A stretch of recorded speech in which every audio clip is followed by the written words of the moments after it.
Jadi kalau misalkan saya tap 2 kali di bagian belakang ya.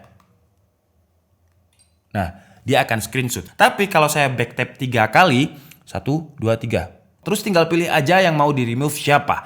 Dan voila, hilang.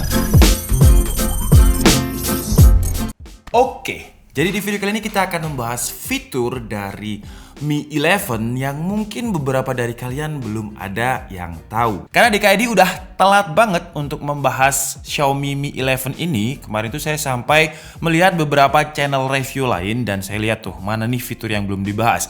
Biar videonya DKID itu beda gitu ya. Karena memang biasanya beda review itu beda pendapat. Sama seperti pendapatnya Xiaomi Global dan juga Xiaomi Indonesia. Untuk versi global Xiaomi Mi 11 ini tidak ada adapter dan boxnya mirip seperti iPhone 12, Samsung S21 yang mirip seperti Poki ya, yang box tipis itu. Tapi khusus untuk Xiaomi Indonesia, beda bos. Apa itu dus Poki?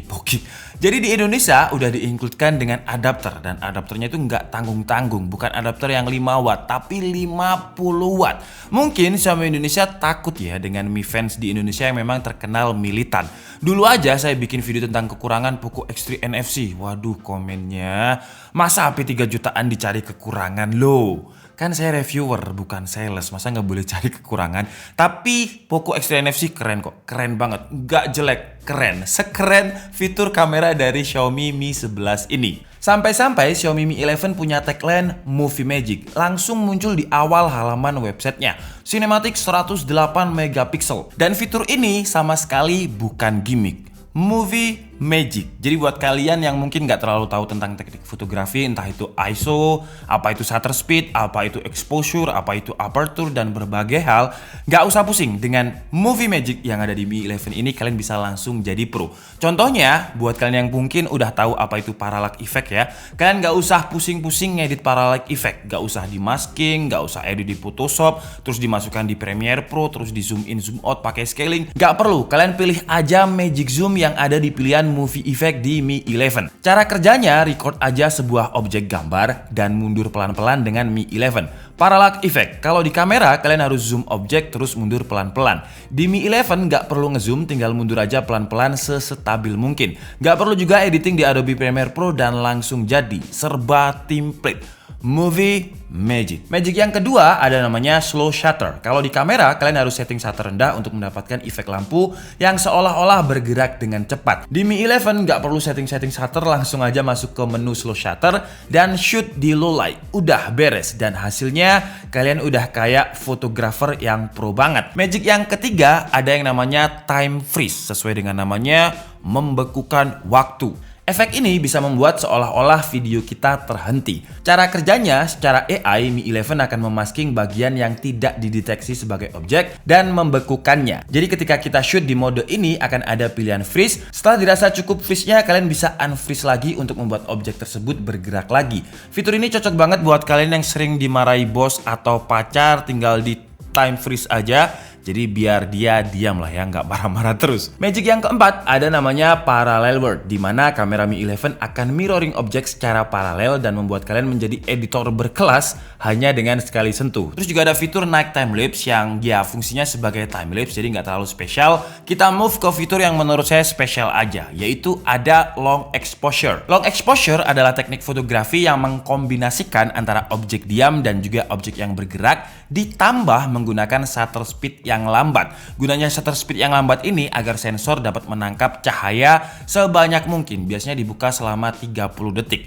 Penjelasannya aja ribet, apalagi prakteknya. Tapi di Mi 11 ini sesuai dengan tagline-nya dong ya, Movie Magic. Jadi nggak perlu tripod, nggak perlu praktek yang ribet, tinggal pencet aja. Fitur long exposure pertama ada Moving Cloud, di mana dia bisa memisahkan objek yang diam dengan objek yang bergerak. Ini adalah hasil foto dengan mobil kondisi berjalan. Seperti yang kalian lihat, mobil di depan tetap diam dan kendaraan lain yang menyalipnya tidak diam, tapi bergerak. Contoh lain, saya coba foto spion dengan kondisi mobil bergerak. Dan hasilnya saya tetap diam sementara area lain tetap bergerak. Jadi kombinasi antara objek yang diam dan juga objek yang bergerak. Dan hasilnya Keren banget kan ya. Terus juga ada neon trails, kalau diartikan jejak lampu neon. Konsepnya sama sebenarnya ya, memisahkan objek diam dengan objek yang bergerak. Dan ini saya nggak pakai tripod sama sekali. Seperti yang kalian lihat, kendaraan yang bergerak tidak kelihatan. Yang terlihat adalah jejak lampu kendaraan yang menjadi neon trail. Contoh lain, saya coba pakai tripod sekarang biar lebih bagus hasilnya. Ini saya coba pakai nyala api dari rokok dan saya coba membentuk berbagai gambar abstrak. Kalian bisa coba sekreatif kalian. Intinya cara kerjanya sih long exposure itu shutter speed lambat biar cahaya bisa masuk ke sensor lebih banyak. Kalian cobain aja karena bener-bener fun dan kayak merasa langsung menjadi fotografer profesional gitu. Terus juga ada light painting, sesuai dengan namanya melukis lampu. Jadi apapun yang kita tangkap, lampunya akan terlihat seperti lukisan. Ini adalah gambar spion dengan mobil yang berjalan tadi dan hasilnya seperti lukisan pakai lampu yang menurut saya sih bagus ya, karena kan itu karya saya. Tapi apakah menurut kalian bagus? Kalian bisa tulis di kolom komentar. Terus fitur lain ada star trail, sama seperti neon trail tadi. Jadi dia menangkap jejak dari bintang. Kalau neon tadi lampu neon. Jadi kalau kita pakai fitur ini di gambar gelap, yang bahkan saya lihat dengan mata naked eye saya itu cuma mungkin ada 2 atau 3 bintang, tapi pakai star trail ini gambarnya jadi terlihat seperti di gunung gitu. Jadi bintangnya banyak dan gambar yang gelap tadi juga kayak di AI, di enhance jadi lebih brightness dan gambarnya benar-benar terlihat bagus banget. Dan masih banyak banget gambar yang awalnya gelap gulita bisa jadi bagus dengan Mi 11 ini. Contohnya ada fitur Supermoon di mana kita bisa menangkap gambar bulan dan terlihat bagus. Kalau untuk fitur lain nggak akan saya bahas karena di HP Xiaomi yang lain pun ada seperti panorama, dual video, slow motion, dan lain-lain. Kalau untuk kualitas kameranya menurut saya sih udah bagus banget. Biasanya ya penyakitnya kamera yang ada di HP itu ultra wide dan juga lensa wide-nya itu beda, jadi tidak stabil. Tapi di Mi 11 ini antara ultrawide dan juga wide-nya bahkan ke telenya itu masih stabil, tidak ada perubahan warna yang signifikan. Di iPhone 12 Pro aja kalau misalkan low light, lensa ultrawide-nya itu juga masih terlihat beda dengan lensa wide. Di ultrawide-nya itu masih kayak ada pinggir-pinggiran hitam. Tapi di Mi 11 ini mau kondisi normal ataupun kondisi low light, tidak ada perubahan warna ketika kita pakai lensa ultrawide ataupun lensa wide. Apalagi kamera 108 megapikselnya, mau keadaan low light atau enggak, mau di dalam ruangan atau enggak, tetap terlihat bagus dan jelas. Kalau untuk kualitas videonya mungkin kalian bisa tonton di channel lain ya, karena di sini nggak akan saya bahas secara detail. Intinya sih kameranya menurut saya bagus banget. Bahkan kameranya ini kan bisa mode 8K ya. Di mode 8K dan juga 4K itu tidak ada fitur stabilization.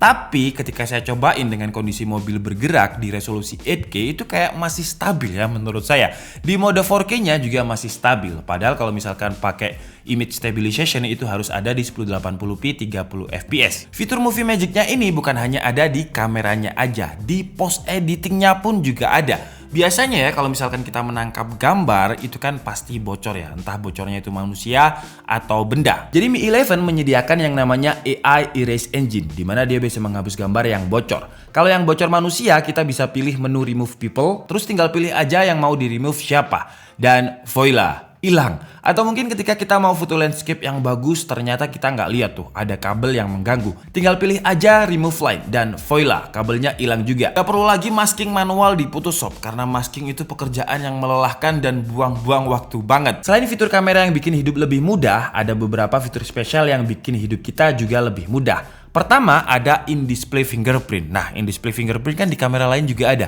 Beda, in-display fingerprint di Mi 11 ini sudah dilengkapi dengan fitur heart rate monitor.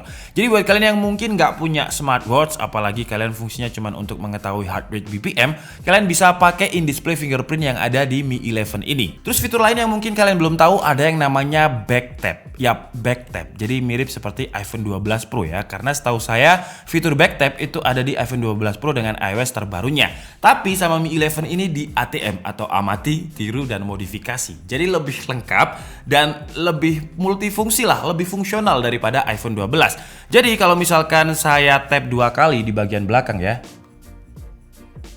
Nah, dia akan screenshot karena saya pilih opsi untuk back tap, double tap 2 kali itu untuk screenshot. Tapi kalau saya back tap 3 kali, 1, 2, 3. Nah, dia akan menyalakan senternya. Shortcut ini bisa kita atur di menu backtab-nya. Jadi kalian tinggal masuk aja ke setting, terus cari backtab. Terus kalian bisa atur untuk double backtab-nya ini mau shortcut apa, triple backtab-nya mau shortcut apa. Segampang itu. Terus fitur lain ada yang namanya AI Image Engine, yang secara AI atau Artificial Intelligence, image atau gambar yang dihasilkan di layar Mi 11 akan di-enhance atau ditingkatkan lagi gambarnya agar terlihat bagus. AI Image Engine ini bisa kepakai kalau kita aktifkan fitur Video Toolbox di setting special fitur dari Mi 11 ini. Contohnya ketika kita membuka YouTube dengan fitur Video Toolbox-nya on, di samping kiri atau dimanapun sebenarnya, karena ini bisa disetting di bagian Video Toolbox tadi, kita bisa pilih Enhance Animation untuk mengurangi motion blur, karena gambar yang terlalu banyak motion blur itu kan bikin pusing ya. Dengan Enhance Animation ini akan berkurang. Terus di bawahnya ada Enhance Contour, dimana secara AI dia akan menambah kontur atau detail gambar agar lebih jelas. Terus juga ada fitur Upscale, dimana dia akan upscaling video yang kalian mainkan di YouTube, di Netflix, atau dimanapun, karena di Video Toolbox tadi kalian bisa manage app untuk bisa diaktifkan di mana aja. Jadi video dengan resolusi 720p bisa kalian upscale atau kalian tarik lagi untuk resolusinya sampai 2K sesuai dengan resolusi bawaannya Mi 11 ini. Keren banget gak? Padahal sebenarnya tanpa ada AI Image Engine ini, layar dari Mi 11 menurut saya udah bagus banget. Karena layarnya udah 2K 120Hz dengan 480Hz touch sampling, dan juga udah certified di lembaga display ternama dengan nilai A+ dari DisplayMate, ditambah AI Image Engine lagi. Waduh, layarnya ini menurut saya udah salah satu yang terbaik di harganya. Harganya 10 juta BTW. Masih belum sampai di situ, di menu drop-down Video Toolbox-nya ini kita bisa atur sound-nya juga. Dan sound dari Mi 11 ini sudah dituning atau disertifikasi sama Harman Kardon stereo speakernya, dan menurut saya ini adalah salah satu atau mungkin audio paling bagus di harga 10 jutaan karena suaranya benar-benar enak banget. Ditambah lagi di Video Toolbox-nya tadi kita bisa atur sound-nya juga. Jadi kalau misalkan kalian lagi streaming Netflix atau YouTube dan kalian pengen meng-enhance suaranya, bukan hanya volume ya, kita bisa atur clarity-nya juga. Jadi kalau misalkan kalian pengen mendengarkan percakapan di movie atau di film agar terlihat lebih jelas, kalian tinggal tambah aja clarity-nya di menu Video Toolbox tadi. Dan mungkin itu yang bisa saya share kepada kalian untuk fitur-fitur yang mungkin loh ya, mungkin kalian belum tahu, karena saya sudah mengamati beberapa reviewer lain yang belum dibahas ini apa, jadi saya coba masuk ke perspektif itu. Dan kalau kalian tanya apakah Mi 11 versi resmi Indonesia ini panas dengan chipset Snapdragon 888-nya, jawabannya iya sih ya, masih panas. Tapi kalau kalian gunakan dengan full load, contohnya ketika saya gunakan untuk Antutu berkali-kali, dia juga panas. Terus saya cek pakai 3D Max, saya loop, dia juga ada peringatan overheat. Terus ketika main Genshin Impact, terutama ya Genshin Impact, kerasa banget panasnya. Di area pinggir-pinggirnya juga kerasa panas. Jadi solusinya pakai silicone case-nya. Tapi kalau kalian main Mobile Legends atau PUBG, menurut saya sih nggak kerasa panas. Tapi panasnya ini menurut saya bukan karena Mi 11-nya ya, tapi karena chipset Snapdragon 888-nya yang mungkin terlalu OP, terlalu overpower. Bahkan di Lenovo Legion Dual Phone 2 yang kita bahas kemarin ya, yang seharusnya coolingnya lebih bagus karena sudah ada built-in kipas di situ yang muter, yang suaranya juga ada, itu juga masih kerasa panas. Jadi menurut saya sih dengan Mi 11 yang setipis ini, nggak setebal HP gaming, panasnya masih bisa ditolerir lah ya kalau misalkan kalian gunakan hanya untuk sosial media tanpa full load seperti game-game AAA. Karena perbandingannya di HP gaming pun juga masih panas. Dan mungkin di update MIUI 12.5-nya nanti, kalau boleh saran ya, kalau misalkan Xiaomi nonton, mungkin bisa dikasih mode profile. Jadi bisa quiet, balance, dan juga performance. Kalau misalkan cuman sosial mediaan aja, YouTube, PUBG, dan juga Mobile Legends yang nggak butuh load yang terlalu banyak dari 888, ya pakai mode balance. Tapi kalau misalkan butuh Genshin Impact, pakai mode performance. Sama seperti resolusi yang ada di Mi 11 ini. Jadi resolusinya ini kan 2K, tapi kita bisa atur ke Full HD Plus juga untuk hemat baterai. Jadi untuk performanya mungkin dengan MIUI 12.5-nya nanti, saran saya bisa dikasih opsi itu. Oke, jadi mungkin cukup segitu aja video kita kali ini. Semoga perspektif yang disebabkan karena saya telat review ini bisa bermanfaat buat kalian yang mungkin pengen beli Mi 11 atau udah punya Mi 11 tapi belum mengeksplor fiturnya secara lebih. Saya Nika Setiabudi and see you on the next video. Bye bye.